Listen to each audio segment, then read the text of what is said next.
community meetings and for people like himself. The crowd was almost all men, almost all white. The lantern lights were harsh, the air was dark. Captain Kidd traveled from town to town in North Texas with his newspapers and read aloud the news of the day to assemblies like this in halls or churches for a dime a head. He traveled alone and had no one to collect the dimes for him, but not many people cheated, and if they did, somebody caught them at it and grabbed them by the lapels and wrenched them up in a knot and said, "You really ought to pay your goddamn dime, you know, like everybody else." And then the coin would ring in the paint can. He glanced up to see Britt Johnson lift a forefinger to him. Captain Kidd gave one brief nod and completed his reading with an article from the Philadelphia Inquirer concerning the British physicist James Maxwell and his theories of electromagnetic disturbances in the ether whose wavelengths were longer than infrared radiation. This was to bore people and calm them down and put them into a state of impatience to leave quietly. He had become impatient of trouble and other people's emotions. His life seemed to him thin and sour, a bit spoiled, and it was something that had only come upon him lately. A slow dullness had seeped into him like coal gas, and he did not know what to do about it, except seek out quiet and solitude. He was always impatient to get the readings over with now. The captain folded the papers, put them in his portfolio. He bent to his left and blew out the bull's-eye lantern. As he walked through the crowd, people reached out to him and shook his hand. A pale-haired man sat watching him. With him were two Indians or half-Indians that the captain knew for caddos and not people of a commendable reputation. The man with the blonde hair turned in his chair to stare at Britt. Then others came to thank the captain for his readings, asked after his grown children.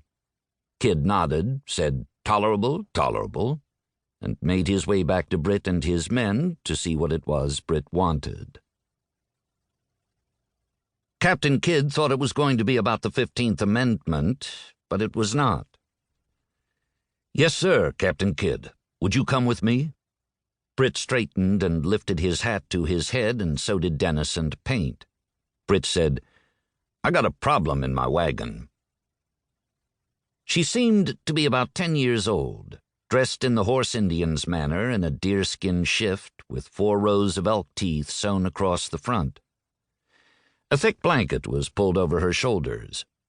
Her hair was the color of maple sugar, and in it she wore 2 down puffs bound onto a lock of her hair by their minute spines, and also bound with a thin thread was a wing feather from a golden eagle slanting between them.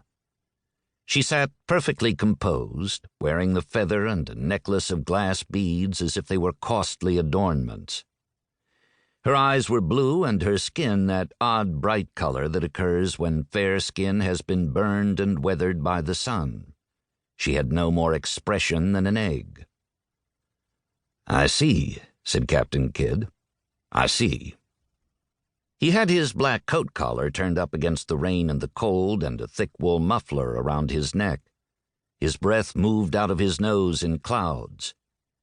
He bit his lower lip on the left side and thought about what he was looking at in the light of the kerosene hurricane lantern Britt held up. In some strange way, it made his skin crawl. "I am astonished," he said. "The child seems artificial as well as malign." Britt had backed one of his wagons under the roof of the fairway at the livery stable. It didn't fit all the way in. The front half of the wagon and the driver's seat was wild with the drumming noise of the rain, and a bright lift of rain spray surrounded it. The back end was under shelter, and they all stood there and regarded the girl the way people do when they come upon something strange they have caught in a trap, something alien whose taxonomy is utterly unknown and probably dangerous.